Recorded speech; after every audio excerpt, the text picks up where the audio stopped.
i7 ગુજરાતનો અવાજ। નમસ્કાર દર્શક મિત્રો, i7 ન્યૂઝ ગુજરાતીની સાથે હું છું આપની સાથે પાયલ બામભણિયા। તો જોઈએ આજના મહત્વના સમાચાર। બોરસદના અલારસા ગામે મંડળીના નવા મકાન માટે કોઈપણ કામ થયા વગર જ કોન્ટ્રાક્ટરને 20 લાખ રૂપિયા ચૂકવી દેવાયા। અલારસા દૂધ મંડળીમાં લાખોની ઉચાપતનો આક્ષેપ। 10 પ્રતિવાદીઓને નોટિસ અપાઈ। ચેરમેન, સેક્રેટરી સહિત કુલ 10 વ્યક્તિઓને આગામી 18 માર્ચ 2026ના રોજ હાજર રહેવા આદેશ।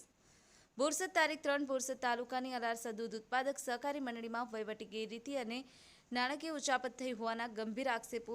Anand board of